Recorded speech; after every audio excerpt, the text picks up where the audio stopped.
1839 SFT-లో 4-bedroom flat కేవలం 1,25,00,000 మాత్రమే. నమస్తే, నేను విజయ్. ఏపీలో ఇవాల్టి నుంచి కూడా కొత్త లిక్కర్ పాలసీ కోసం నోటిఫికేషన్ జారీ చేసింది ఏపీ గవర్నమెంట్. ఈ నెల 12వ తారీఖు నుంచి కూడా ఈ పాలసీ అమల్లోకి రాబోతుంది. దీనికి సంబంధించి కూడా ప్రత్యేకంగా అంటే ప్రభుత్వ మద్యం దుకాణాల స్థానంలో కొత్త ప్రైవేటుగా దుకాణాలను ఏర్పాటు చేయడం కోసం నోటిఫికేషన్ కూడా జారీ చేసింది.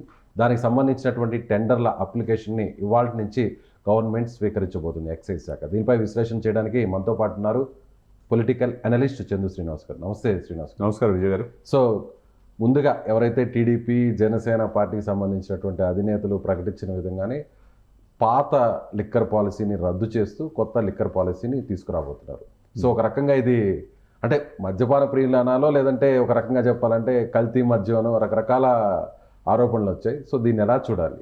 మీరు ఒకరు మిస్ అయ్యారు, బీజేపీ కూడా కలిపి. బీజేపీ కూడా ఈ మూడు పార్టీలు, ఎందుకంటే గత ప్రభుత్వం వైసీపీ ప్రభుత్వం ఓడిపోయిన ఒక 5 ప్రధానమైన సంఘటనలో మద్యం పాలసీ కూడా ఒకటే.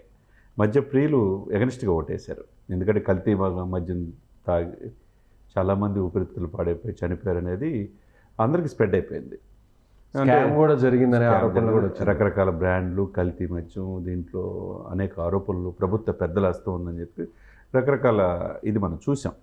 అంటే గత ముఖ్యమంత్రి గారు నేను 5 సంవత్సరాల్లో దశల వారీగా మద్య నిషేధంతోనే ఎలక్షన్కి వెళ్తా అన్నాడు. కానీ అది ఊహించిన విధంగా దెబ్బతగిలింది. ఈ ప్రభుత్వం ఒక సిస్టమేటిక్ వేలో దానివల్ల ఏంటి, మద్యం దొరకపోతే తెలంగాణ బార్డర్కి వచ్చేసేసి ఇక్కడ మద్యం రేట్లు బాగా పెరిగిపోయినాయి, ఆదాయం ఎక్కువ వచ్చేది. ఆంధ్రప్రదేశ్లో ఆ పరిస్థితి ఉండేది కాదు. ఇప్పుడు నాణ్యమైన మద్యం అంటే ఒకటి 60 రూపాయలు ఖరీదైంది, గతంలో 150 రూపాయలు అన్నారు. 65 రూపాయల నుంచి స్టార్ట్ చేస్తామని చెప్పారు. నాణ్యమైన మద్యం ఇస్తాం, ఎక్కడ ఇబ్బంది పెట్టకుండా. ఒకవేళ కోరుకుంటే ఈ ప్రాంతంలో మాకు వద్దనుకుంటే అక్కడ మద్యం దుకాణాలు అని చెప్పి పవన్ కళ్యాణ్ గారు, చంద్రబాబు నాయుడు గారు, బీజేపీ పెద్దలు చెప్పారు. అందులో బీజేపీ పురంధేశ్వరి గారు అయితే మద్య దుకాణాల్లో ఈ కల్తీ మద్యం ఆ బాటిల్ని కూడా పగలగొట్టి ముందుకెళ్లారు. అంటే 3 పార్టీలు ఒకే విధానంతో వెళ్తున్నాయి. నూతన లిక్కర్ పాలసీ మీరు అన్నట్టు నిన్న అర్ధరాత్రి ఈ నోటిఫికేషన్ ఇచ్చారు. అంటే నిన్నటితో ముగిసిపోయింది. ఈ రోజు నుంచి ఈ 10 రోజులు అంటే 11వ తారీఖు వరకు ఫైనల్ అవుతుంది. ఎంతమంది అయినా 2 లక్షలు ఇచ్చి టెండర్లో పాల్గొనవచ్చు. అండ్ నాన్ రిఫండబుల్ ప్రభుత్వం దాని ద్వారా కూడా ప్రభుత్వానికి ఆదాయం కూడా వస్తుంది. ఆదాయం వస్తుంది. అంటే ఇప్పుడు 3,396 మద్యం దుకాణాలకి నోటిఫికేషన్ ఇచ్చారు. ఇది ఎప్పటి వరకు? 11వ తారీఖు వరకు.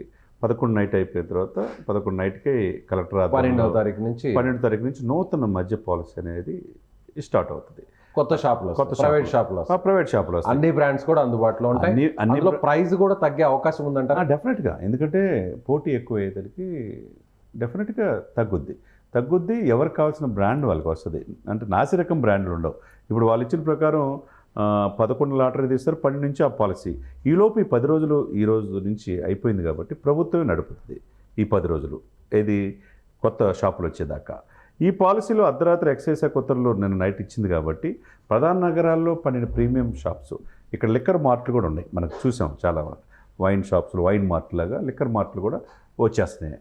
ఇవన్నీ కూడా తిరుపతి నగరాన్ని మినహాయించారు, ఎందుకంటే ఆధ్యాత్మిక క్షేత్రం కాబట్టి అక్కడ పెట్టకూడదని నిర్ణయం తీసుకున్నారు. తర్వాత దీంట్లో గీత కార్మికులకి కొద్దిగా వెసులుబాటు, వాళ్ళకి కూడా ఒక పర్సంటేజ్ ఎక్కువగా వాళ్ళకి ఈ యొక్క ఎలకేట్ చేయటంగా మనం ఒక మంచి పరిణామంగా మనం భావించాలి. ఏదైనా కానీ ఈ పాలసీ మీరు చెప్పినట్టు అక్టోబర్ 12 నుంచి 2026 సెప్టెంబర్ 30 వరకు, అంటే 2 ఇయర్స్ కాలపరిమితి. 2 ఇయర్స్ కాలపరిమితి. ఎవరైనా దీంట్లో పాల్గొనవచ్చు. దీంట్లో ఎటువంటి ఇది లేదు.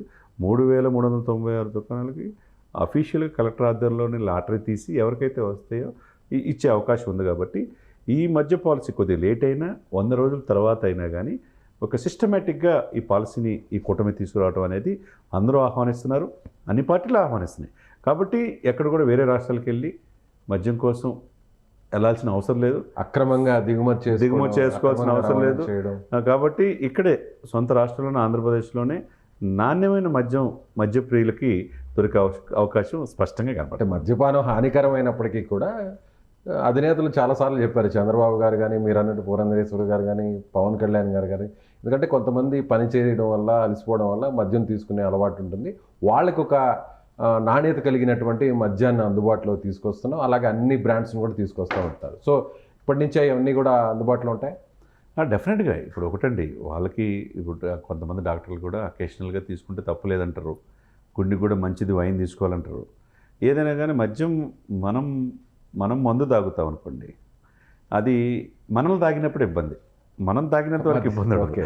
అది మనల్ని తాగినప్పుడు ఇబ్బంది, రకరకాల గొడవలు, ఆరోగ్యం పాడైపోవటం, ఊపిరితిత్తులు పాడైపోవటం, డాక్టర్ల దగ్గరికి వెళ్తాం, ఇవన్నీ కూడా జరుగుతాయి, క్యాన్సర్లు, ఇవన్నీ రకరకాలు వస్తాయి. మనం కరెక్ట్గా ఉన్నాం అనుకోండి, ఏదైనా లిమిట్లో ఉండాలి. ఆ పాయింట్ ఆఫ్ వ్యూలో అది కొంత దానికి అలవాటు పడిన వాళ్ళు ఎమ్మటే మానుకోవడం కష్టం. అది ప్రజల్లో పూర్తిగా వ్యతిరేకత వస్తే సంపూర్ణ మద్యపాన నిషేధంగా వెళ్ళొచ్చు. కానీ ఇప్పటికిప్పుడు ఏ ప్రభుత్వాలు కూడా మార్చలేవు. కాబట్టి వాళ్ళకి వచ్చే ఆదాయం కూడా దీని ద్వారా వచ్చేది. మేజర్గా ఒక రకంగా ఏ రాష్ట్రంలో చూసినా కూడా దీని ద్వారానే ఎక్కువ. మనం 100 రోజులు పరిపాలన చూసాం సార్. ఈ 3 నెలల కాలంలో 1 తారీఖు జీతాలు వస్తున్నాయి, వాలంటీర్ లేకపోయినా కానీ ఎవరికి వాళ్ళు పెన్షన్స్ వస్తున్నాయి, పెరిగిన పెన్షన్స్ వస్తున్నాయి. ఎప్పుడు కూడా మనం చూడాల 5వ తారీఖు, 10వ తారీఖు, 15వ తారీఖు కూడా జీతాలు వచ్చినాయి. ఇవన్నీ కూడా ఎక్కడి నుంచి తీసుకురావాలి? అన్నీ కూడా చేయలేవు కదా. కొన్ని ఆదాయాల ద్వారా వచ్చే ఇదిని డైవర్ట్ చేసేసి ప్రభుత్వ కార్యకలాపాలకి ఉపయోగించుకోవచ్చు. ఆ పాయింట్ ఆఫ్ వ్యూలో ఏంటంటే జనంలో అవేర్నెస్ తీసుకురావటం, వాళ్ళు క్రమేపీ దాని నుంచి మానిపించే ఇదిగా ఉండాలి తప్పితే బలవంతంగా మనం సంపూర్ణ మద్యపాన నిషేధం ఇస్తారంటే ఇక్కడ కాకపోతే వేరే రాష్ట్రాల నుంచి వచ్చి పక్క రాష్ట్రాలకు ఆదాయం వస్తుంది. చంద్ర శ్రీనివాస్ గారు, గతంలో అనేక ఆరోపణలు వచ్చాయి. అంటే రకరకాల పిచ్చి బ్రాండ్లన్నీ తీసుకురావడం, నాసిరకం మద్యాన్ని తీసుకురావడం, దానివల్ల చాలామంది కూడా చనిపోయినటువంటి పరిస్థితులు కూడా మనం చూసాం. సో గవర్నమెంట్ వైన్ షాపులను పూర్తిగా రద్దు చేసి ప్రైవేట్ షాపులను పెట్టడం వల్ల ఈ విషయంలో కొంత ప్రభుత్వం పారదర్శకంగా వ్యవహరిస్తుంది అనుకోవచ్చు. డెఫినెట్గా పారదర్శకంగా ఉంటుందండి. ఇప్పుడు rule is rule for all. ఎవరైతే ఆక్షన్స్ ఈ రోజు నుంచి 2 lakhs కట్టి ఎన్ని దరఖాస్తులైనా చేసుకోవచ్చు. ఆంధ్రప్రదేశ్ వ్యాప్తంగా ఏ జిల్లా వెళ్ళి ఎవరైనా కానీ నోటిఫికేషన్ దానికి అనుగుణంగా అప్లికేషన్ పూర్తి చేయొచ్చు. ఎవరికి వస్తుంది అనేది ఉండేది ఏంది, కొన్ని 30,000 అప్లికేషన్స్ ఉంటాయి అనుకోండి, 3,396 మాత్రమే పర్మిషన్స్ ఉంటాయి. కాబట్టి మిగతా అన్ని కూడా ప్రభుత్వానికి ఆ 2 లక్షలు ఏదైతే నాన్ రిఫండబుల్ అమౌంట్, ఎంత ఎక్కువ మంది దరఖాస్తు చేసుకుంటే అంత ప్రభుత్వానికి ఆదాయం వస్తుంది. డెఫినెట్గా చేసుకుంటారు. ఎందుకంటే గతంలో 5 సంవత్సరాలు లేదు కాబట్టి వీళ్ళు డెఫినెట్గా చేసుకుంటారు. అదేవిధంగా ఆంధ్రప్రదేశ్ బెవరేజ్ కార్పొరేషన్ అనేది ఒకటి ఉంటుంది. దాని ప్రకారం ఎవరికైనా ఈ యొక్క డిపోల నుంచి మద్యం సరఫరా అవ్వాల్సిందే.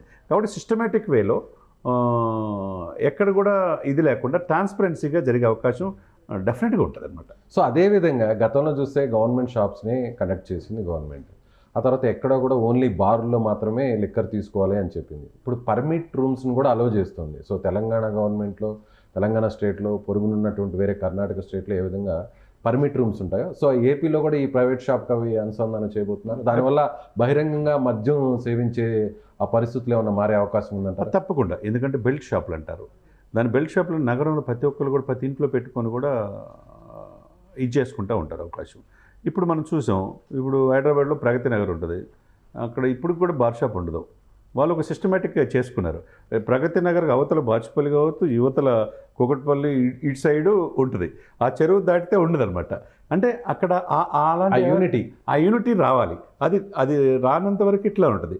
బెల్ట్ షాపులు అనేది అది ప్రమాదం. ఈ కొన్ని వేల సంఖ్యలో బెల్ట్ షాపులు విస్తరించినాయి. అది కంట్రోల్ కావాలంటే మీరు అన్నట్టుగా పర్మిట్ రూమ్స్ ఉండాలి. పర్మిట్ రూమ్స్ ఉంటే ఆదాయం ఎవరికి వస్తుంది? షాప్ వాళ్ళకి వస్తుంది. షాప్ వాళ్ళకి వచ్చిన తర్వాత ప్రభుత్వానికి కూడా వస్తుంది కదా. కాబట్టి ఎవరైతే మద్యపాన ప్రియులు ఉన్నారో వారు తీసుకున్నప్పుడు సిస్టమేటిక్గా ఉంటుంది తప్పితే ఎక్కువగా బెల్ట్ షాపులైనా ఎక్కువగా మహిళలు ఇబ్బంది పెట్టే ప్లేసులు కాకుండా స్కూల్స్, ఆధ్యాత్మిక కేంద్రాలు, గుడులు, చర్చీలు, మసీదుల దగ్గర ఈ పర్మిషన్ ఇవ్వకుండా ట్రాన్స్పరెన్సీగా వ్యవహరిస్తే కూటమి మంచి పేరు వస్తుంది అనమాట. Right sir. సో కూటమి నేతలు అంటే ఎన్నికలకు ముందు ఇచ్చినటువంటి వాగ్దానంలో భాగంగా సో నాసిరకం మద్యాన్ని తొలగించి అలాగే ప్రైవేట్ షాపులను తీసుకొచ్చి సో ఒక మంచి బ్రాండ్స్ను అలాగే ట్రాన్స్పరెన్సీతో ఈ ఎక్సైజ్ పాలసీని అమలు చేయబోతున్నట్టుగా చందు శ్రీనివాస్ చెప్తున్నారు. Thank you so much. Suman టీవీలో మీ పర్సనల్ అండ్ బిజినెస్ ప్రమోషన్స్ కోసం కింది నెంబర్కి కాంటాక్ట్ చేయండి.